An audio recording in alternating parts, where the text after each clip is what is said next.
Olá, meu irmão, olá, minha irmã, a paz de Jesus. Vamos dar início a mais um momento de oração aqui da nossa missão Sementes do Manhã. É com muita alegria, né? Hoje é dia 4 de fevereiro de 2021. Nós iniciamos mais um momento de oração em nome de um Deus que é Pai, Filho e Espírito Santo. Amém. Que alegria ter você conosco participando desse momento de oração. Com certeza Deus se alegra também, viu, meu irmão? Viu, minha irmã? Com certeza Deus fica muito feliz em saber que você tirou um tempinho para Ele, né? Para conversar com Ele, para entregar a sua vida, para agradecer, para pedir, né? Deus se alegra com isso, Deus se alegra muito. Para dar início, né? Vamos já começar a louvar a Deus, agradecer pelo dom da vida, pela sua saúde, meu irmão e minha irmã, pela sua vida, por tudo que Deus tem providenciado na sua vida, seja por questão material ou não, né? Muitas vezes Deus está providenciando na sua vida aí um psicológico estável, né? Deus tem te libertado, Deus tem te livrado, Deus tem te segurado pela mão, te sustentado. Agradeça a Deus por isso, louve ao Senhor. Louvar a Deus porque Ele é bom, meu irmão e minha irmã. Ele é perfeito, Ele é santo e Ele está do nosso lado, né? Ele não é aquela, muitas vezes a gente vê isso, né? Uma pessoa enaltecendo outra e não tem nem um pouco de companheirismo. Quando vira as costas, aquela que recebeu o elogio começa a criticar a outra que estava elogiando, começa a falar mal, retribuir de forma negativa, mas Deus não. Ele está do nosso lado. Então a gente deve elogiar a Deus, a gente deve enaltecer o nome de Deus, porque Ele está do nosso lado, Ele é nosso amigo, é nosso companheiro, é nosso protetor. Ele faz coisas inimagináveis por nós, coisas que veremos provavelmente quando morrermos. Aí, né, como dizia uma música bem antiga, tudo então se compreenderá, né? Atualmente, né, você, enquanto tem um coração batendo aí, enquanto está vivo, você vê pouquíssimas coisas daquilo que Deus faz. Deus faz muito mais por você, muito, muito. Às vezes a gente não percebe isso, né? Mas Ele faz sim, muito mais por você. Então, obrigado, meu Deus, pelo dom da vida, pela alegria, por nós termos a capacidade de orar, de louvar, de rezar. Muito obrigado, Jesus, por esse momento de oração em que o Senhor entra na nossa vida, faz morada. Muito obrigado, meu Jesus. Eu te louvo, eu te agradeço. Meu irmão, minha irmã, tenha um coração agradecido, viu? Um coração agradecido com o Senhor.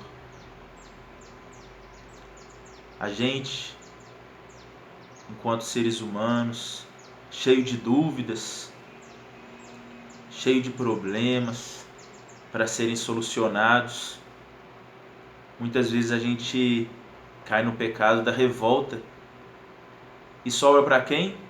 Sempre, óbvio, né? Para Deus. Aquele que não tem culpa, né? Não tem culpa de nada, sobra para Ele. Aí a gente começa a questionar, mas por que Deus não protegeu? Por que Deus não fez isso? A gente cai na tentação mesmo de ficar com raiva de Deus. Olha só que absurdo.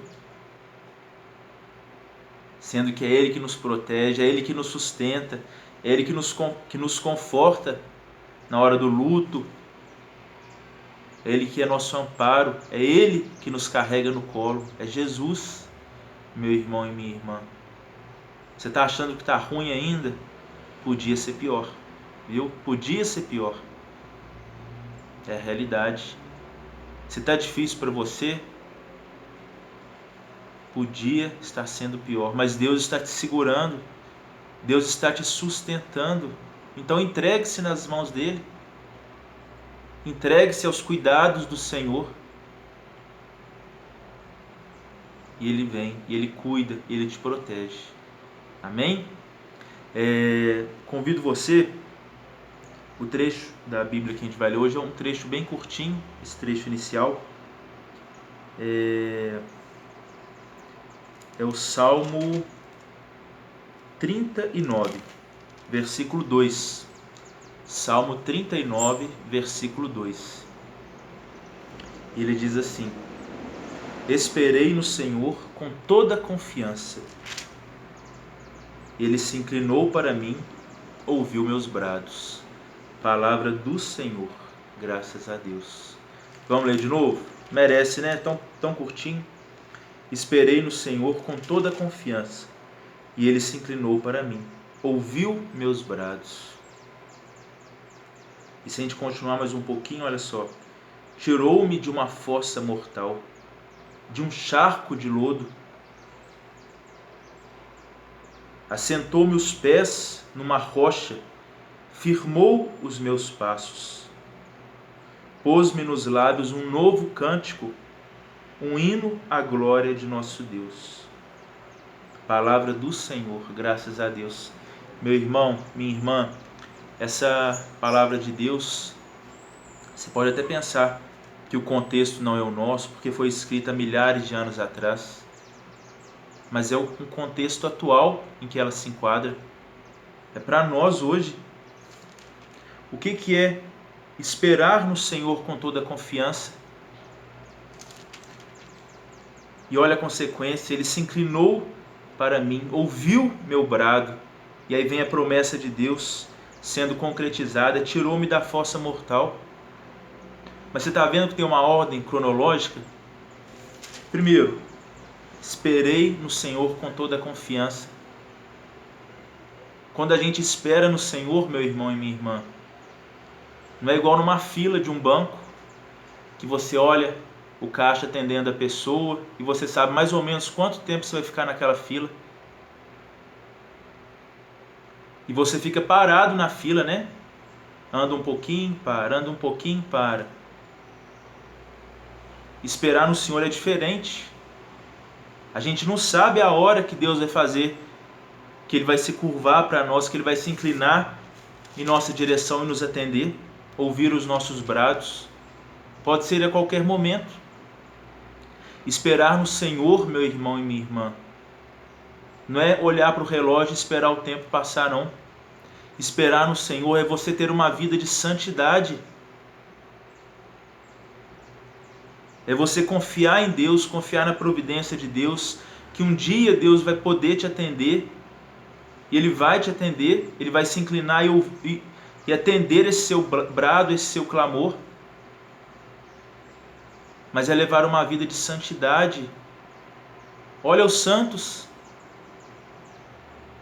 Olha os santos. Pega a vida dos santos. Todos eles. Se tiver uma exceção, me avisa, hein? Porque eu não sei exceção de santo que não viveu a espera e o sofrimento. Tinha alegria? Tinha. A paz? Claro, é a paz de Deus que eles tinham, né? Mas todos eles, espera, sofrimento, utilizando da paciência, da aceitação, todos eles. Então, meu irmão, então minha irmã, como você está esperando no Senhor com toda a confiança? É com impaciência? É com falta de fé? É com revolta? É com ansiedade? Desesperado para que as coisas aconteçam na sua vida? Se nós fôssemos utilizar esse nosso desespero, essa nossa pressa, essa nossa agilidade, esse nosso ímpeto, né? Essa nossa força para aquilo que é de Deus, como seríamos mais felizes? E quando eu rezava para esse momento, eu lembrava dos sacramentais. Como são desvalorizados, irmãos, os sacramentais. Como ainda usamos como amuletos. Olha só o escapulário de Nossa Senhora do Carmo. Você já viu as promessas para quem utiliza do escapulário? E os deveres de quem utiliza o escapulário? Você já viu também? A medalha milagrosa. Meu irmão, minha irmã, isso é confiar no Senhor, é esperar com confiança no Senhor. É você utilizar daquilo que Ele dispõe para você de forma santa, de forma paciente. Que possamos aprender mais sobre a doutrina católica, estudar mais sobre as aparições em Medjugorje, em Fátima, em Garabandal, como são bonitas as aparições de Nossa Senhora do Carmo, em São Sebastião de Garabandal, no interiorzinho da Espanha. Isso é esperar no Senhor, meu irmão e minha irmã, é levar uma vida de santidade, é procurar agradar o Senhor, levar uma vida de santidade. Isso é esperar no Senhor com confiança.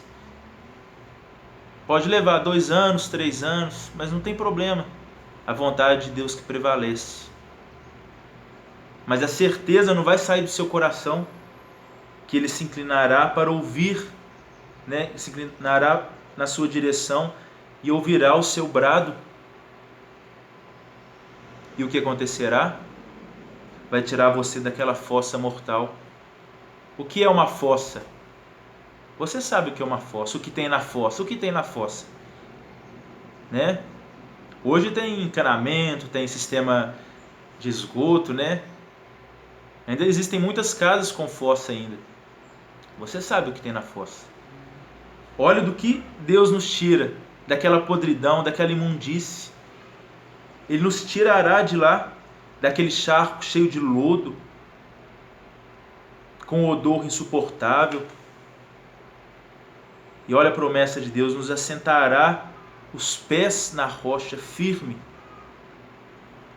Meu irmão, minha irmã, isso é o que Deus fará conosco. Basta que a gente se entregue a Ele, basta que é necessário, né, que a gente se entregue a Ele, é necessário que a gente tenha confiança no Senhor, que a gente reveja as nossas atitudes, as nossas ações, o nosso falar, o nosso comer, o nosso pensar, o nosso olhar. É necessário. É preciso que a gente seja senhor de nós mesmos. Olha que Deus coloca para a gente hoje também. A gente sabe muito bem o que tem de errado na nossa vida, né? Se fosse pensar bem, não precisaria de outra pessoa vir e falar assim: Leandro, você está agindo assim, assim, errado, dessa forma errada.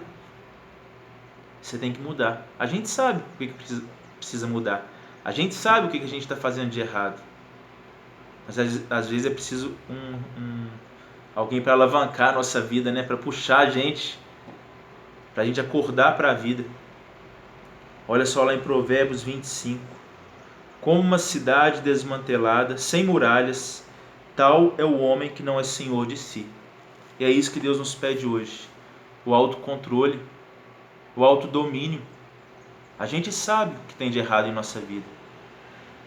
A gente sabe. É hora de mudar. É o que a gente sempre fala na igreja católica, nos grupos de oração. Pecou, confessa. Caiu, levanta. Tá certo? E para te motivar, né, a fazer isso tudo, eu queria ler essa passagem que está lá em Oséias 14, que é Deus falando conosco. Volta, Leandro, volta, Israel, ao Senhor teu Deus, porque foi teu pecado que te fez cair. Muni-vos de palavras de súplicas e voltai ao Senhor. Dizei-lhe: perdoai todos os nossos pecados. Vamos falar isso para Deus comigo? Perdoai todos os nossos pecados. Acolhei-nos favoravelmente. Queremos oferecer em sacrifício a homenagem de nossos lábios. O assírio não nos salvará. Não mais montaremos nossos cavalos. Não mais teremos Deus. Não mais teremos como Deus obra alguma de nossas mãos. Porque só junto de vós encontra o órfão com paixão. E olha o que Deus fala conosco, meu irmão e minha irmã. Curarei sua infidelidade, eu os amarei de todo o coração, porque minha cólera apartou-se deles. Serei para Israel, serei para Leandro, serei para você. Como orvalho, ele florescerá como lírio e lançará raízes como álamo. Palavra do Senhor. Graças a Deus. Meu irmão, minha irmã, fecha seus olhos e vai agradecendo a Deus. Nós só temos que agradecer a Deus. Deus muitas vezes nos corrige de forma até que nos faz ficar doloridos, né? Com aquele sentimento de culpa mesmo, de arrependimento. Mas como um pai amoroso, ele corrige para que o filho melhore, para que o filho siga no caminho correto. E é necessário isso na nossa vida. Então agradeça a Deus por essas palavras de hoje, por essa verdade que Ele nos fala, não para nos machucar, não para nos deixar angustiados, deprimidos, mas para nos deixar com paz no coração, certos do que deve ser feito. Amém? Então vamos clamar pelo Espírito Santo? Reza comigo essa oração com muita fé, porque é o Espírito Santo que realiza toda a obra do Senhor. Vinde, Espírito Santo, enchei os corações dos vossos fiéis e acendei neles o fogo do vosso amor. Enviai o vosso Espírito e tudo será criado, e renovareis a face da terra. Oremos, ó Deus, que instruísse os corações dos vossos fiéis com a luz do Espírito Santo. Fazei que apreciemos retamente todas as coisas, segundo o mesmo Espírito, e gozemos sempre de suas consolações. Por Cristo, Senhor nosso. Amém. Meu irmão, minha irmã, uma boa noite para você. Durma em paz com Deus. Antes de dormir, entregue todos os seus problemas na mão de Deus. Tem um propósito para você hoje: dormir em paz, sem preocupar. Fechar os olhos, relaxar, descansar, mas em paz, na certeza de que Deus estará cuidando de tudo. O Espírito Santo estará cuidando de tudo. Amém? Fiquem com Deus. Até a próxima. E nós encerramos por aqui. Em nome de um Deus que é Pai, Filho e Espírito Santo. Amém. Tchau.